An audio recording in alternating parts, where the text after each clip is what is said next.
नमस्कार दोस्तों, मैं शरण विश्नोई आप सभी का मिशन ज्ञान में हार्दिक स्वागत और अभिनंदन करता हूं।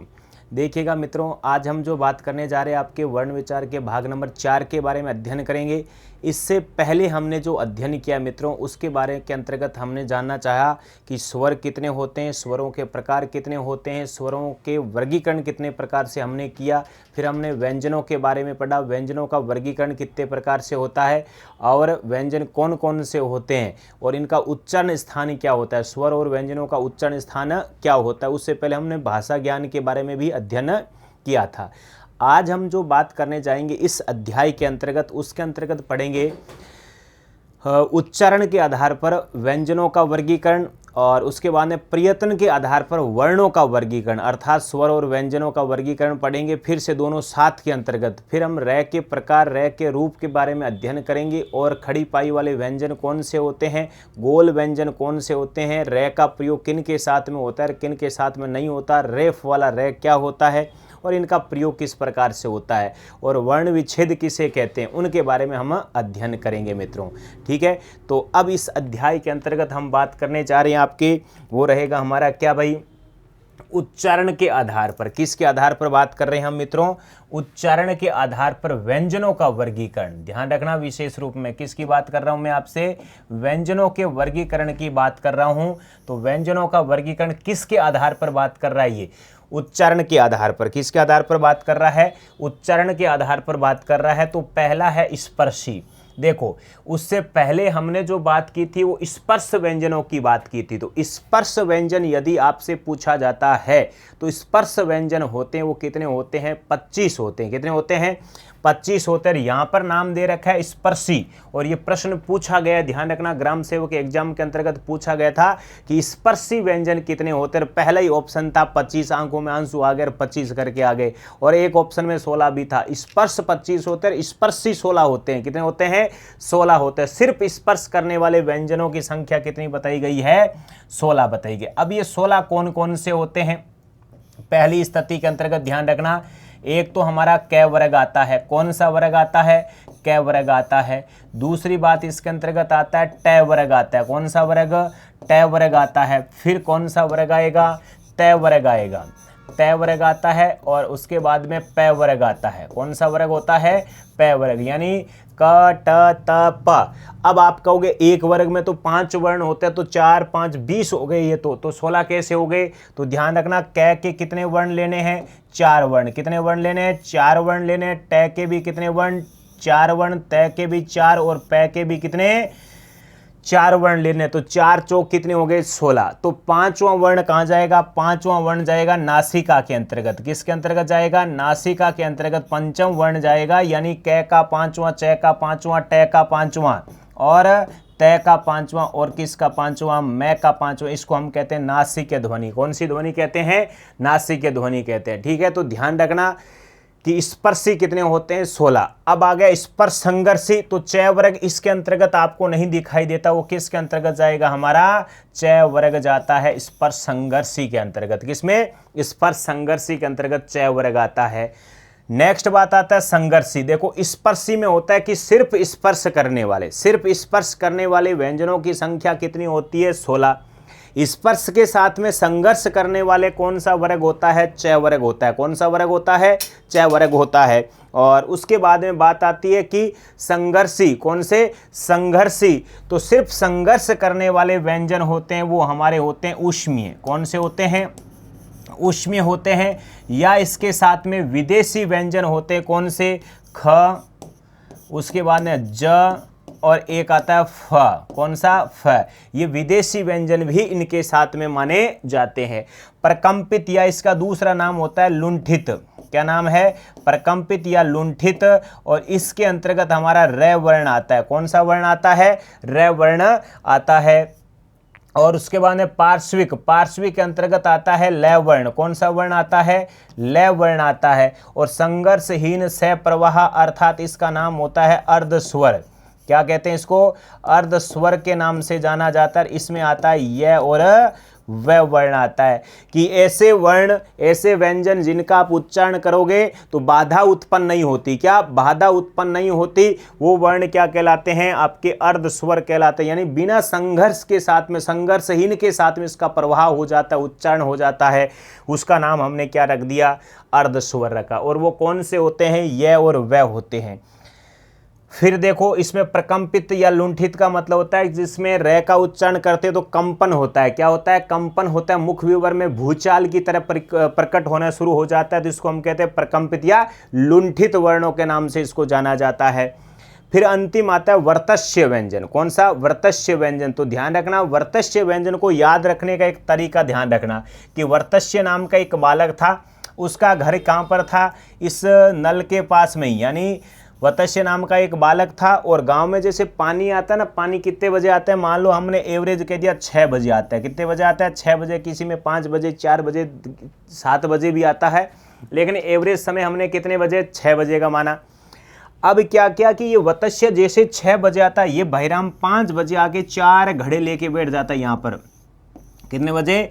5 बजे आके सबसे आगे वाले स्थान पर। और धीरे धीरे 6 बजे आदमी आने शुरू होते, लाइनें यहाँ से शुरू होती। जैसे ही पानी आता, ये क्या करता? इसके आगे 2 घड़े लगा देता, ये भरते, इनको साइड में क्या खाली वाले इसके नीचे लगाए और भरने वाले को खाली करके वापस आ जाता भाईराम में से।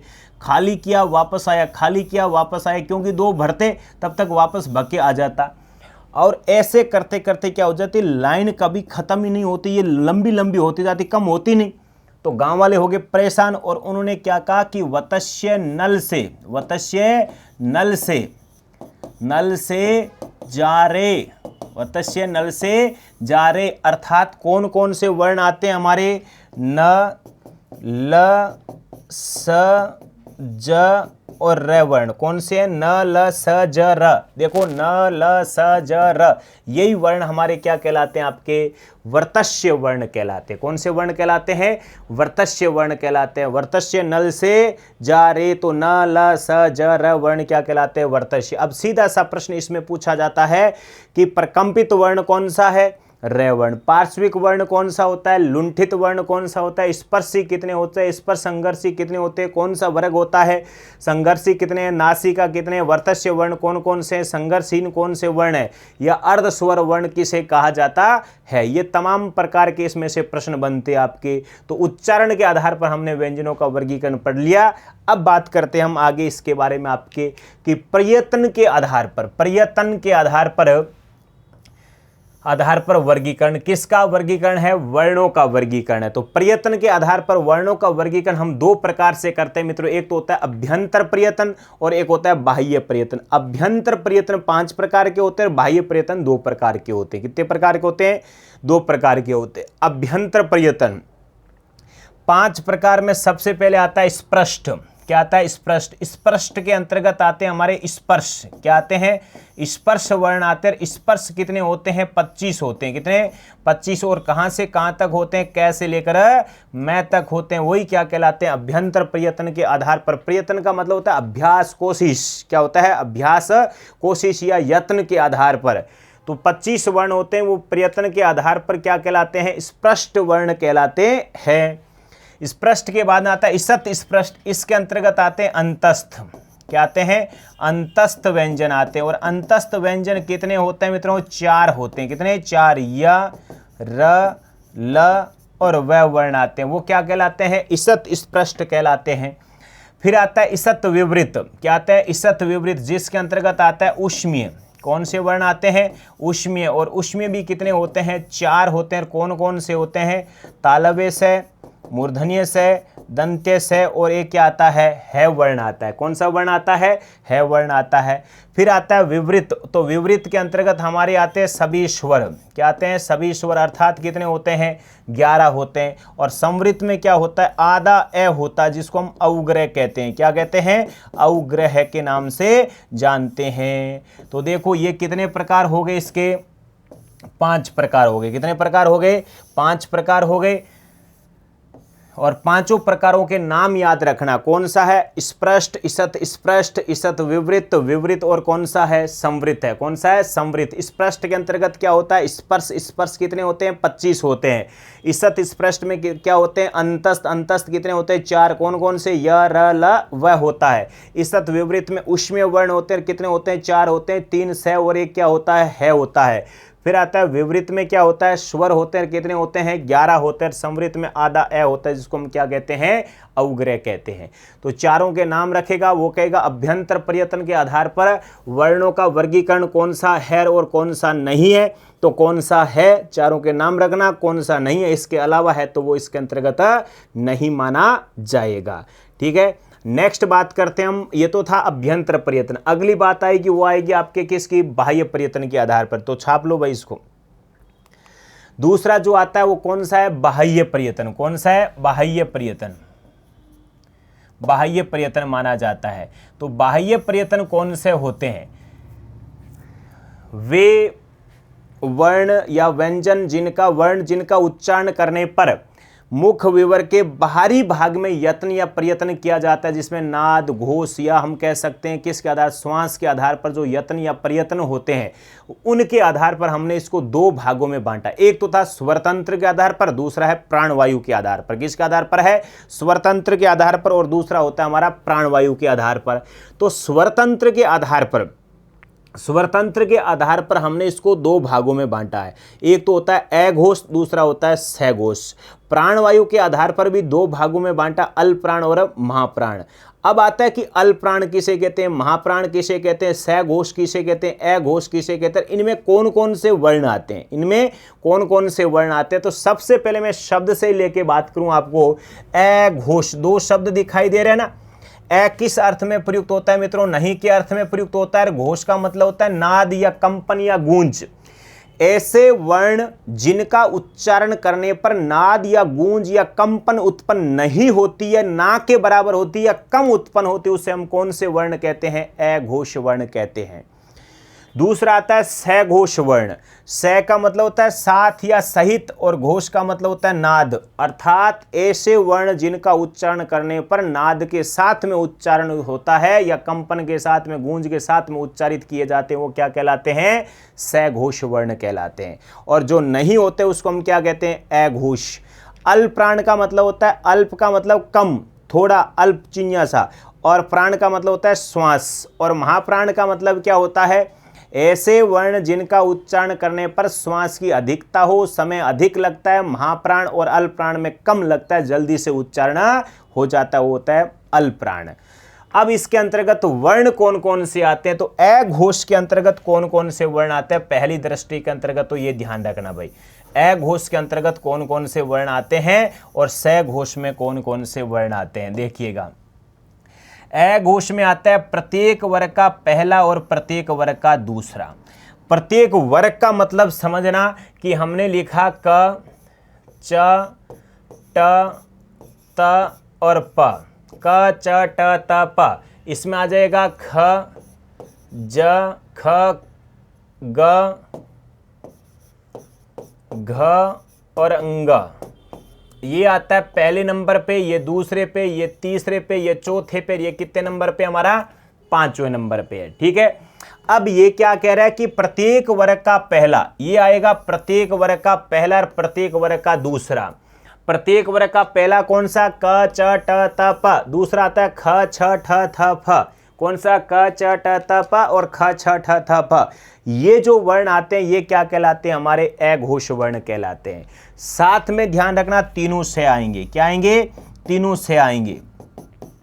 तो देखो पहले वर्ग में कितने वर्ण हैं? क, च, ट, त, प 5 है। दूसरे में ख, छ, ठ, त, प कितने हैं? 5। 5 5 कितने हो गए? 10 और 3 कितने होते हैं? ये 13 वर्ण होते हैं। वो क्या कहलाते हैं? अघोष वर्ण कहलाते हैं। क्या कहलाते हैं? अघोष वर्ण कहलाते हैं। दूसरा आता है सघोष। कौन सा आता है? सघोष। सघोष के अंतर्गत ध्यान रखना कौन सा आएगा भाई?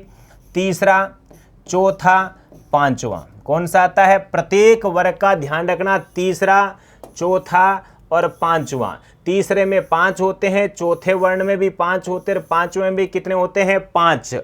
तो 5 5 5 कितने हो गए? 15। 15 के साथ में स्वर जोड़ दो, स्वर होते हैं 11 और उसके बाद में इसमें आएंगे अंतस्थ। क्या आता है? अंतस्थ। और एक वर्ण आता है, वो कौन सा आता है वर्ण। है ए घोष में नहीं जाता, ध्यान रखना, किस में आता है? स घोष में। 15 और 11 26 और 4 30 और 1 क्या होगा? 31 वर्ण होते हैं, वो किस में जाते हैं? हमारे स घोष में जाते हैं। किस में जाते हैं? स घोष में। तो ए घोष में कौन सा होगा?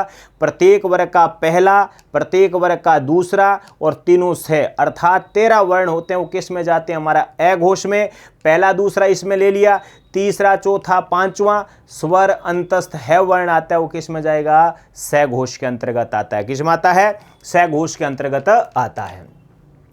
दूसरी बात इसके अंतर्गत आती है, वो है आपकी कौन सी भाई? स घोष के बाद में आती है अगली बात हम जो करेंगे आपकी इसके अंतर्गत, वो आती है, देखो इसकी बात करें हम,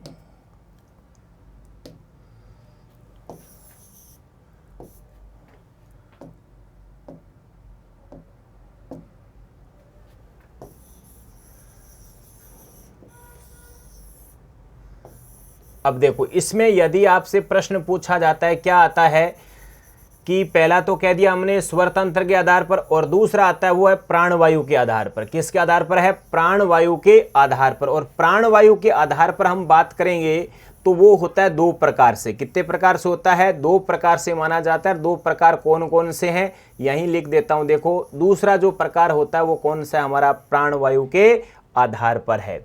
ये पहला था क, दूसरा आता है ख, जिसका नाम लिखते हैं हम प्राणवायु के आधार पर।